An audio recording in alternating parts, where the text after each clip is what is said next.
Thank you so much Anjali Maria and family. ಮಕ್ಕಳೇ ಚೆನ್ನಾಗಿ ಓದಿದ್ರಿ, praise be to God. So ಇವತ್ತಿನ ಮುಖ್ಯಾಂಶಗಳು, ನಿನ್ನೆ 8ನೇ ಅಧ್ಯಾಯದಿಂದ ನಾವು ನೋಡಿಲ್ಲ. 8ರಿಂದ 10ರ ತನಕ ಯಾಜಕ ಕಾಂಡ. ಇಸ್ರಾಯೇಲರು ಯಾಜಕರ ರಾಜ್ಯವಾಗಿರಬೇಕಾಗಿರುವುದರಿಂದ ಲೇವಿಯ ಯಾಜಕತ್ವ ಸೂಚನೆಗಳನ್ನು ಮೋಶೆಯು ವರ್ಣಿಸುತ್ತಾರೆ. ಅವನು ಇದನ್ನು ತನ್ನ ಗೂಡಾರದ ಬಾಗಿಲಿನಿಂದ ಮಾಡುತ್ತಾನೆ. ಮೋಶೆಯು ಯಾಜಕರಾದ ತನ್ನ ಸಹೋದರನಾದ ಆರೋನು ಮತ್ತು ಅವನ ಪುತ್ರರನ್ನು ಪವಿತ್ರಕರಿಸುತ್ತಾರೆ. 11ನೇ ಅಧ್ಯಾಯ. ಈ ಅಧ್ಯಾಯವು ಇಸ್ರಾಯೇಲರು ಸೇವಿಸಲು ಅನುಮತಿಸಲ್ಪಟ್ಟಿರುವ ನಿರ್ದಿಷ್ಟ ಪ್ರಾಣಿಗಳನ್ನು ಮತ್ತು ಅವರು ತಿನ್ನಬಾರದೆಂದು ನಿಷೇಧಿಸಲ್ಪಟ್ಟಿರುವ ಪ್ರಾಣಿಗಳನ್ನು ಮೋಶೆ ಮತ್ತು ಆರೋನರಿಗೆ ತಿಳಿಸುತ್ತಾರೆ. ಒಟ್ಟಾರೆಯಾಗಿ ಇಸ್ರಾಯೇಲರನ್ನು ಇತರ ಜನಾಂಗಗಳಿಂದ ಪ್ರತ್ಯೇಕವಾದ ಒಂದು ಪವಿತ್ರ ಜನಾಂಗವನ್ನಾಗಿ ಮಾಡುವುದು ದೇವರ ಉದ್ದೇಶವಾಗಿತ್ತು. ಅವರ ಹೊಟ್ಟೆಗೆ ಮಾತ್ರವಲ್ಲ, ದೇವರಿಗೆ ವಿಧೇಯರಾಗಿರುವುದರ ಬಗ್ಗೆ ದೇವರು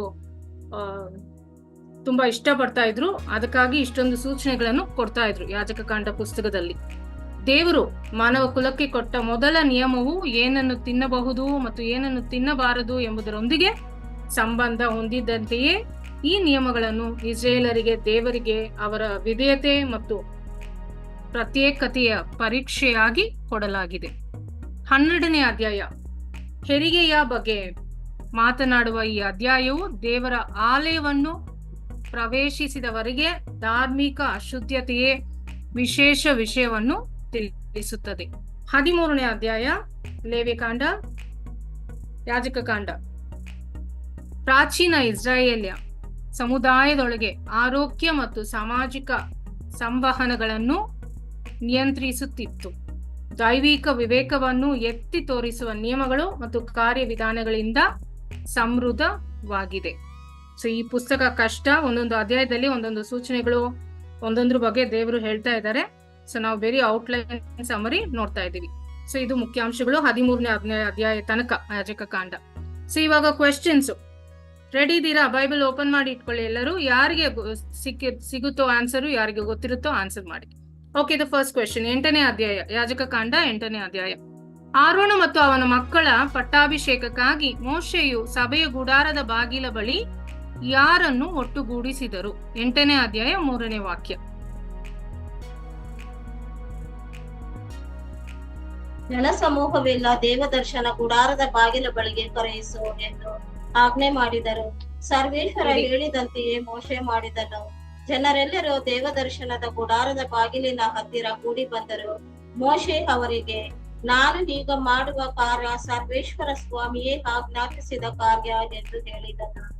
ವೆರಿ ಗುಡ್. ಆಕ್ಚುಲಿ ಸಭೆಯ ಗುಡಾರದ ಬಾಗಿಲು ಬಳಿಯಲ್ಲಿ ಒಟ್ಟಾಗಿ ಸೇರಲು ದೇವರು ಹೇಳ್ತಾರೆ. Entire congregation of Israel.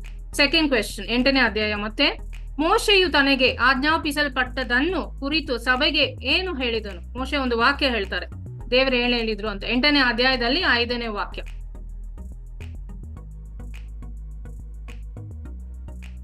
ಮೋಶೆ ಅವರಿಗೆ, ನಾನು ಈಗ ಮಾಡುವ ಕಾರ್ಯ ಸರ್ವೇಶ್ವರ ಸ್ವಾಮಿಯ ಆಜ್ಞಾಪಿಸಿದ ಕಾರ್ಯ ಎಂದು ಹೇಳಿದರು. Very good. This is the thing which the lord commanded to be done. ದೇವರು ಹೇಳಿದ್ದು ಇದೆ ಅಂತ ಹೇಳ್ತಾರೆ. Very good. Next question. 9ನೇ ಅಧ್ಯಾಯ 5ನೇ ವಾಕ್ಯ. ಮೋಶೆ ಆಜ್ಞಾಪಿಸಿದಂತೆ ಸಭೆಯು ಅರ್ಪಣೆಗಳನ್ನು ಎಲ್ಲಿಗೆ ತಂದಿತು? Where did the congregation bring the offerings as Moses commanded? 9ನೇ ಅಧ್ಯಾಯ 5ನೇ ವಾಕ್ಯ. ಮೋಶೆಯ ಆಜ್ಞಾನುಸಾರ ಅವರು ಕಾಣಿಕೆಗಳನ್ನೆಲ್ಲ ದೇವದರ್ಶನ ಗುಡಾರದ ಬಳಿಗೆ ತಂದರು. Very good. ಟ್ಯಾಬರ್ನಾಕಲ್, ದೇವದರ್ಶನ ಗುಡಾರದ ಮುಂದೆ ತಂದರು. Next question. 9ನೇ ಅಧ್ಯಾಯ 6ನೇ ವಾಕ್ಯ. ಕರ್ತನು ಆಜ್ಞಾಪಿಸಿದಂತೆ ಅವರು ಮಾಡಿದರು. ಏನನ್ನು ಮಾಡಿದರು? ಕರ್ತರು ಆಜ್ಞಾಪಿಸಿದಂತೆ ಅವರು ಮಾಡಿದರೆ ಏನಾಗುತ್ತದೆ ಅಂತ ಮೋಶೆ ಹೇಳ್ತಾರೆ. 9ನೇ ಅಧ್ಯಾಯದಲ್ಲಿ 6ನೇ ವಾಕ್ಯ. ನೀವು ಇವುಗಳನ್ನೆಲ್ಲ ಮಾಡಬೇಕೆಂದು ಸರ್ವೇಶ್ವರ ಸ್ವಾಮಿಗೆ ಆಜ್ಞಾಪಿಸಿದ್ದಾರೆ. ಅದರಂತೆಯೇ ನೀವು ನಡೆದುಕೊಂಡರೆ ಸರ್ವೇಶ್ವರನ ಮಹಿಮೆ ನಿಮಗೆ ಪ್ರತ್ಯಕ್ಷವಾಗುವುದು ಎಂದು ಹೇಳಿದನು. Very good. This is a very very powerful ಪ್ರಶ್ನೆ ಮತ್ತು ಆನ್ಸರ್. ದೇವರು ಹೇಳ್ದಂಗೆ ನಾವು ಒಬ್ಬೊಬ್ರು ಮಾಡಿದ್ರೆ Lord will appear in glory of the Lord will appear before them. ಮಹಿಮೆಯು ನಮಗೆ ಕಾಣಿಸಿಕೊಳ್ಳುತ್ತದೆ ಅಂತ ದೇವರು ನಮ್ಗೆ ಹೇಳ್ತಾರೆ ಈ ಪ್ರಶ್ನೆಯಲ್ಲಿ. Next question. 10ನೇ ಅಧ್ಯಾಯ 2ನೇ ವಾಕ್ಯ. ಯೆಹೋವನು ಅವರಿಗೆ ಆಜ್ಞಾಪಿಸಿದ ಅನಧಿಕೃತ ಬೆಂಕಿಯನ್ನು ಕರ್ತನ ಮುಂದೆ ಅರ್ಪಿಸಿದವರು ಯಾರು? 10ನೇ ಅಧ್ಯಾಯ 2ನೇ ವಾಕ್ಯ. Who offered unauthorized fire before the Lord, which he had not commanded them. ಆಗ ಸರ್ವೇಶ್ವರನ ಸನ್ನಿಧಿಯಿಂದ ಬೆಂಕಿ ಹೊರಟು ಅವರನ್ನ ನಾಶ ಮಾಡಿತು. ಅವರು ಸರ್ವೇಶ್ವರ ಸನ್ನಿಧಿಯಲ್ಲಿ ಸತ್ತರು. Correct. God's presence consumed them. ಬೆಂಕಿ ಹೊರಟು ಅವನನ್ನು ದಹಿಸಿ ಬಿಟ್ಟಿತ್ತು. Very good. ನೆಕ್ಸ್ಟ್ ಕ್ವೆಶ್ಚನ್, 12ನೇ ಅಧ್ಯಾಯ 6ರಿಂದ 7ನೇ ವಾಕ್ಯ. ಜನರಲ್ ಆಗಿ ನಿಮ್ಮ ಸ್ವಂತ ವಾಕ್ಯದಲ್ಲಿ ನೀವು ಹೇಳ್ಬೇಕು. ಮಹಿಳೆ, ದೊಡ್ಡವ್ರು ಹೇಳಿ, ಮಕ್ಕಳು ಬೇಡ. ಮಹಿಳೆ ಜನ್ಮ ನೀಡಿದ ನಂತರ ದಹನ ಅರ್ಪಣೆ ಯಾವ ಕಾರಣಕ್ಕಾಗಿ ಅಗತ್ಯವಿದೆ? What is the reason burnt offering required after a woman gives birth? 12ನೇ ಅಧ್ಯಾಯ 6 to 7. ಹೆತ್ತ ಮೇಲೆ ಅವರನ್ನು ಶುದ್ಧೀಕರಿಸುವುದಕ್ಕೆ. ಪರ್ಫೆಕ್ಟ್. ಶುದ್ಧೀಕರಿಸೋದಕ್ಕೆ. ಕರೆಕ್ಟ್. ಪ್ಯೂರಿಫಿಕೇಶನ್ ಆಫ್ ಸಿನ್.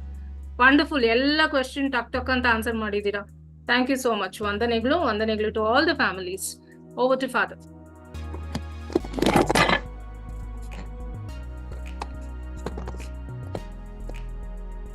ತಂದೆಯಾದ ದೇವರೇ, ದಿನ ನೀಡಿದಕ್ಕಾಗಿ ನಿಮಗೆ ಸ್ತೋತ್ರಗಳನ್ನು ಸಲ್ಲಿಸುತ್ತೇವೆ. ನೀವೇ ನಮ್ಮ ಒಡೆಯರು, ನೀವೇ ನಮ್ಮ ಪರಿಪಾಲಕರು, ನೀವೇ ನಮ್ಮೆಲ್ಲರನ್ನು ಮುನ್ನಡೆಸುವ ಏಕ ದೇವರಾಗಿದ್ದೀರಿ. ನಿಮ್ಮ ವಾಕ್ಯದ ಮುಖಾಂತರ ನಮ್ಮನ್ನು ಆಶೀರ್ವದಿಸಿದಕ್ಕಾಗಿ ನಿಮಗೆ ಕೃತಜ್ಞತೆಯನ್ನು ಸಲ್ಲಿಸುತ್ತೇವೆ.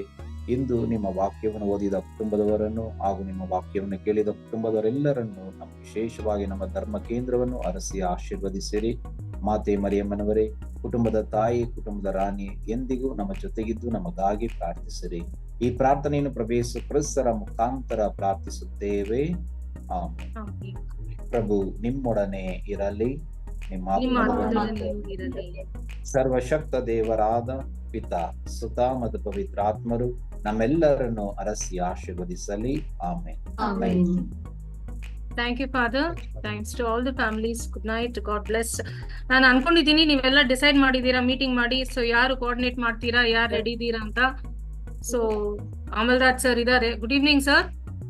ಸೊ ರೆಡಿ ಮಾಡಿಸಿ, ಯಾರನ್ನಾದ್ರೂ ಒಬ್ರು ಕೋಆರ್ಡಿನೇಟ್ ಮಾಡಿ ನಡ್ಸ್ಕೊಂಡು ಹೋಗೋದಕ್ಕೆ.